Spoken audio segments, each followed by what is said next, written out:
Assalamualaikum. Hari ini, saya akan mempresentasikan analisis tentang sistem pendidikan dasar di negara-negara ASEAN dan Asia Pasifik dengan fokus pada konteks SMP Negeri 15 Kota Bima di Provinsi Nusa Tenggara Barat.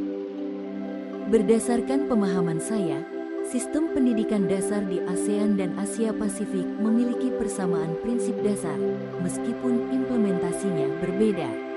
Negara seperti Singapura, Malaysia, dan Jepang menekankan pendidikan dasar yang merata, kompetensi guru melalui pelatihan, integrasi teknologi, dan kurikulum yang relevan dengan pasar kerja global.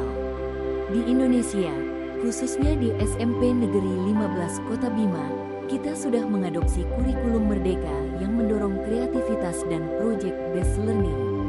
Namun, tantangan seperti keterbatasan sarana TIK dan pelatihan guru masih perlu diatasi.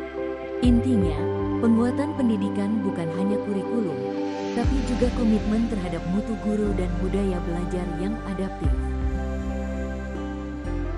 Dari artikel Pendidikan Dasar dan Era Pasar Bebas ASEAN, apa yang perlu dipersiapkan di digilib.winsa.ac.id, saya menemukan poin-poin penting.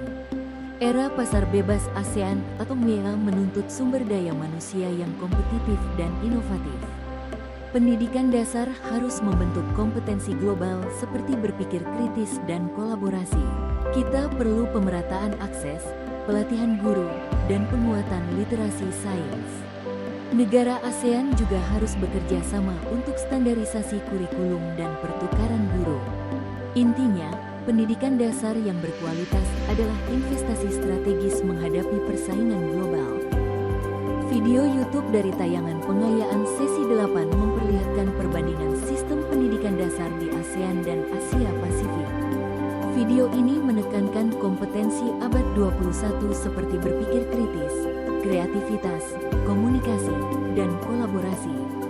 Sistem evaluasi mereka menilai proses belajar, bukan hanya ujian, dan ada sinergi antara sekolah, keluarga, serta masyarakat untuk pendidikan karakter.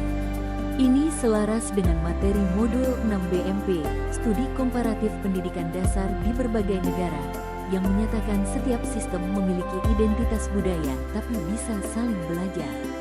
Dari sini, saya belajar bahwa guru di Indonesia perlu tingkatkan literasi global, semangat kolaboratif, dan adaptasi praktik baik dari negara lain sesuai konteks lokal.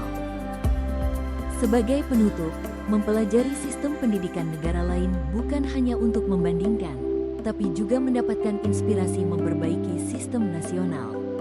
Setiap guru memiliki peran penting dalam mentransformasikan kebijakan menjadi praktik nyata di kelas, agar pendidikan Indonesia semakin kompetitif di era global. Terima kasih atas perhatiannya.